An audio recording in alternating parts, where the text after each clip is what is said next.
बोलिए द्वारकाधीश भगवान की जय।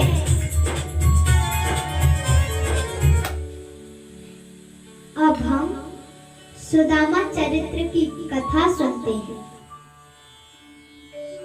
वैसे तो भगवान के बहुत से भक्त हैं, बहुत से मित्र हैं, लेकिन एक मित्र और भक्त सुदामा जी भी थे। सुदामा जी कन्हैया जी के बहुत बड़े भक्त थे, बहुत ही धर्म का पालन करते थे, बहुत ही अच्छे ब्राह्मण थे वो। ब्राह्मण का जो धर्म होता है सारे धर्म निभाते थे, और वो निर्धन थे तो वो मांग के अपना गुजारा करते थे। तो ब्राह्मण जो थे तो ब्राह्मण बस 5 ही घर मांगते थे। अब 5 घरों में कोई दे ना दे, जो मिल जाता बस उसी में गुजारा कर लेते। उनकी झोपड़ी से जब बारिश होती थी तब उनकी झोपड़ी से बूंद बूंद पानी टपके। तब भी वो भगवान को कुछ ना कहे, बस यही कहे कि प्रभु ये तो अच्छा है कि आपने पानी टपकाया है, अगर सो जाते तो आपके भजन कैसे करते। अच्छा हुआ जाग रहे हैं इसलिए आपके भजन कर रहे हैं।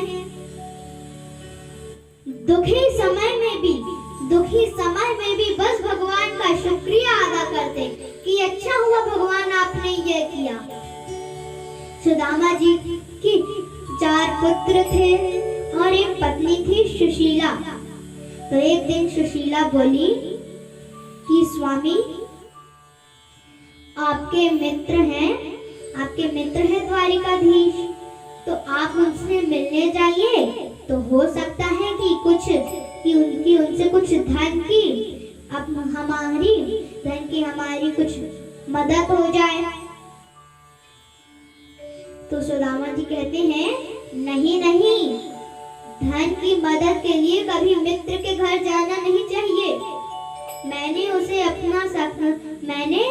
अपना सखा धन की मदद के लिए थोड़ी ना बनाया है। तो सुशीला कहती है कि स्वामी चलिए, अगर धन की मदद ना भी हो, लेकिन कितने दिन से आप अपने सखा से भी तो नहीं मिले हैं, तो आप उनसे मिलके ही आ जाइए। तब सुदामा जी ने कहा हाँ ये ठीक है, कितने दिनों बाद हम मिलेंगे। तो घर में कुछ ऐसा है जिससे मैं कृष्ण को कुछ भेंट ले जा सकूं, अपने कन्वा को कुछ भेंट ले जा सकूं। जो सुदामा जी थे तो प्रेम से अपने सखा को कन्वा कहते थे। तो अब सुशीला कहती है कि स्वामी अभी घर में तो कुछ नहीं है, मैं 5 घरों से कुछ मांग के ले आती हूँ। तब सुशीला जाती है और 5 घरों से चावल मांग के लाती है। अब बेचारी सुदामा जी गरीब, तो अब सुशीला क्या करे, कहीं के मोटे चावल, कहीं के पतले चावल, कहीं के छोटे चावल, कहीं के लंबे चावल, कहीं के टूटे चावल। अब ऐसे वो 5 घरों से चावल लाई और एक पोटली में बांध के दे दिया कि स्वामी आप यही भेंट के रूप में दे देना। तो सुदामा जी ने कहा ठीक है। अब वो निकल जाते हैं द्वारिका नगरी। अब वो सोचते जा रहे हैं कि कहीं मैं अपने सखा कन्वा को कोई मुसीबत में तो नहीं डाल रहा हूँ, कहीं उसको कोई परेशानी तो नहीं होगी। कहाँ वो इतना बड़ा राजा है और कहाँ मैं एक गरीब ब्राह्मण हूँ। वो कैसे मुझे अपना सखा कहेगा, मुझे कोई महल के अंदर जाने देगा भी कि नहीं। वहां पर तो 3 द्वार हैं, जब एक द्वार पार करूंगा तब दूसरे द्वार में जा पाऊंगा, जब दूसरे द्वार में मुझे आज्ञा मिलेगी तब तीसरे द्वार में जाऊंगा, और जब तीसरे द्वार में आज्ञा मिलेगी तब मैं तो कोई मुझे अंदर जाने की आज्ञा देगा कि नहीं। अब वो ऐसा सोचते सोचते द्वारिका नगरी पहुंचते हैं। तो उस समय वो रुक्मणी जी के महल में थे कन्हैया जी। तो अब वो महल के सामने आते हैं तो सैनिक खड़े थे। अब सुदामा जी अंदर जाने लगते हैं तो एक सैनिक रोकता है कि रुकिए ब्राह्मण, आप अंदर नहीं जा सकते। तो सुदामा जी कहते हैं नहीं नहीं, मैं तो कन्हुआ का सखा हूँ, मैं अपने कन्हुआ से मिलने जा रहा हूँ। तो सैनिक कहते हैं कि ब्राह्मण, यहाँ पर कोई कन्हुआ नहीं रहता, यहाँ पर तो द्वारिकाधीश रहते हैं। तो सुदामा जी कहते हैं हाँ वही मैं कन्हैया द्वारिकाधीश से मिलने आया हूँ, मैं उनका सखा हूँ। तो सैनिक कहता है कि आप उनके सखा हैं, लेकिन फिर भी आप अंदर नहीं जा सकते। तो सुदामा जी कहते हैं अच्छा ठीक है, मैं अंदर नहीं जाऊंगा, बस एक बार मेरे मित्र को बता दीजिए कि उनका सखा सुदामा आया है। अगर वो ना कहेंगे तो मैं वापस चला जाऊंगा, लेकिन सिर्फ आप एक बार बता दें उन्हें कि उनका सखा सुदामा आया है। तो अब सैनिक अंदर जाता है और फिर कन्हैया जी को बताता है कि प्रभु, द्वार पे एक ब्राह्मण आए हैं और अपना नाम सुदामा बताकर कह रहे हैं कि वो आपके सखा हैं। जैसे ही कन्हैया जी ने सुदामा नाम सुना, वैसे ही वो दौड़े चले गए अपने सखा से मिलने। ना ही जूती पहनी, ना ही गमछा डाला, बस अपनी बाहें फैला के चल दिए, मेरा सखा आ गया, मेरा सखा आ गया। और जैसे ही जाते हैं गले लगा लेते हैं, तब सुदामा जी गदगद हो जाते हैं, कन्हैया जी का दिल गदगद हो जाता है। कितने दिनों बाद मिले कन्हैया जी और सुदामा जी। फिर अब कन्हैया जी अंदर ले जाते हैं, रुक्मणी जी के पलंग में बिठाते हैं और फिर अब रुक्मणी माता हाथ में थाल और जल का लोटा लिए खड़ी हैं। तो पैर धोने के लिए कन्हैया जी उनके चरण देखते हैं तो सुदामा जी के पैरों में छाले, कांटे, लहू लुहान पैर हैं। तो कन्हैया जी के आंसू आ गए, और आंसू आए तो कन्हैया जी के आंसुओं से ही सुदामा जी के चरण धुल गए।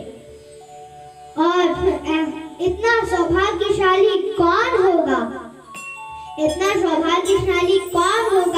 जिसे भगवान के आंसुओं से चरण धुले।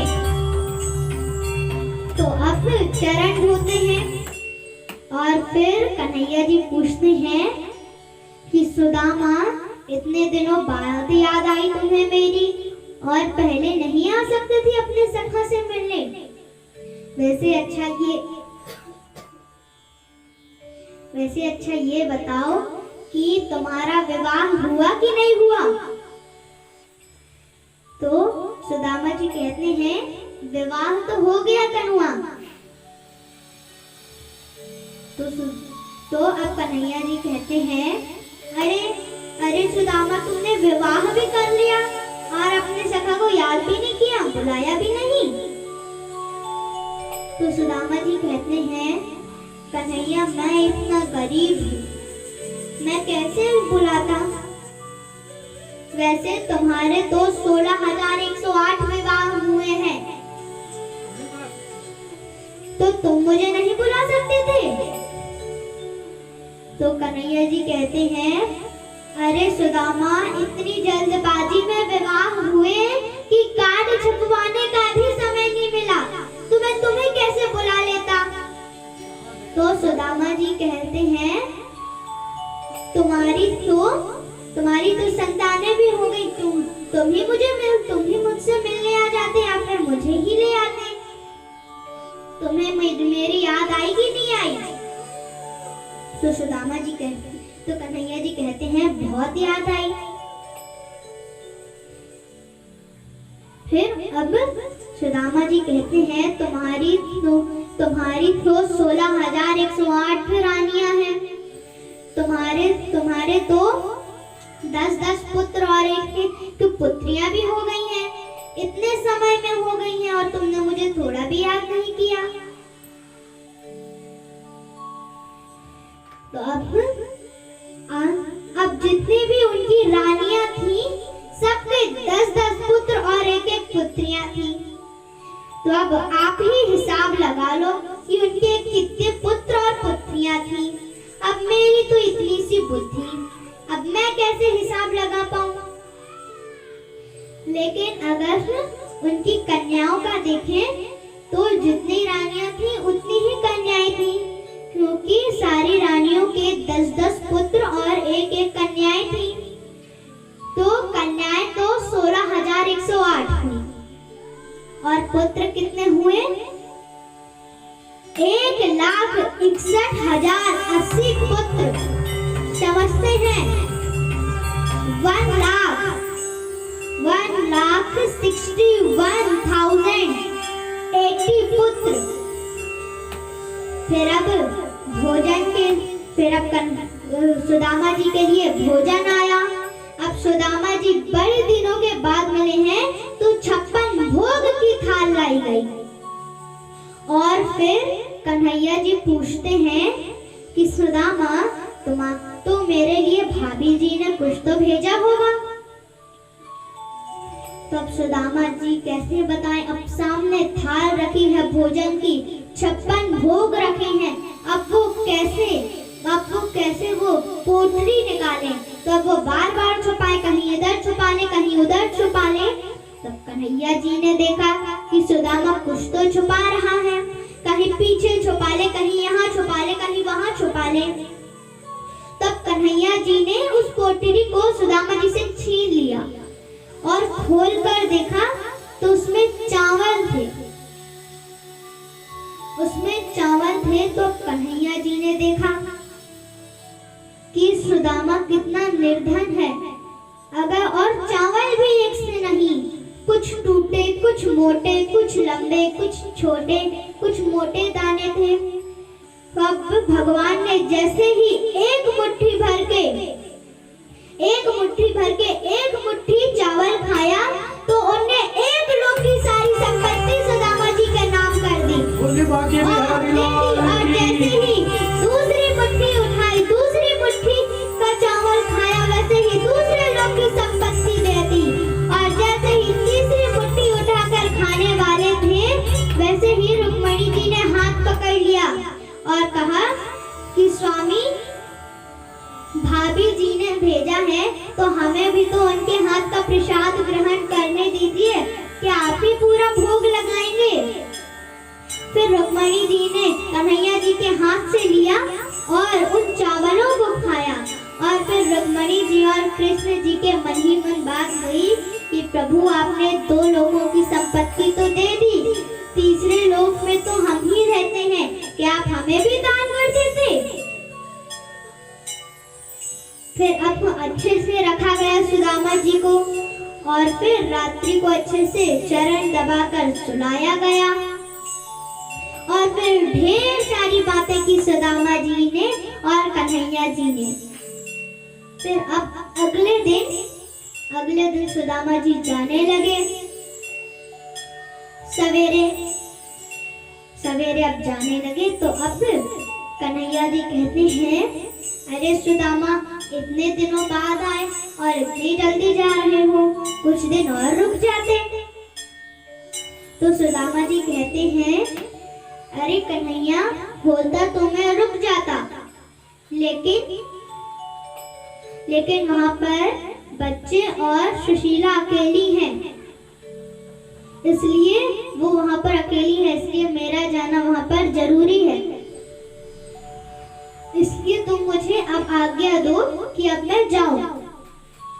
तो कन्हैया जी गले लगाकर जाने की आज्ञा देते हैं। अब सुदामा जी जाते हैं तब वो सोचते सोचते जाते हैं कि कन्हैया ने गले लगाया, लेकिन थोड़ा भी धन मुझे नहीं दिया।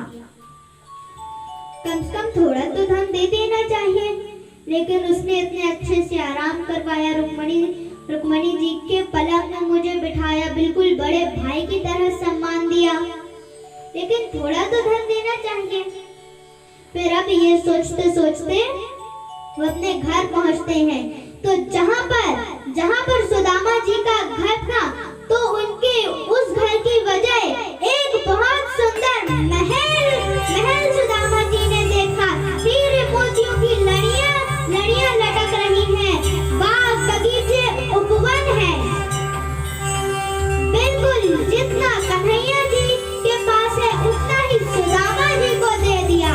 उतने में सुशीला बाहर से आया, सुशीला अंदर से आई, और सुशीला भी इतनी सुंदर सजी, कान में झुमके, नौलखा हार पहने हुए, सुंदर वस्त्र पहने हुए, कमर में करधन।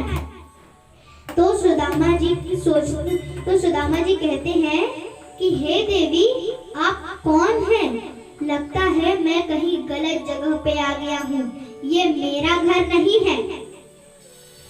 तो सुशीला कहती है हाथ जोड़कर, नहीं स्वामी, ये आपका ही घर है, मैं आप ही की सुशीला हूँ। द्वारिकाधीश ने जितने वो अमीर है उतना ही हमें बना दिया। तो अब सुदामा जी समझ गए कि ये द्वारिकाधीश ने ही किया है। ऐसे ही जब तक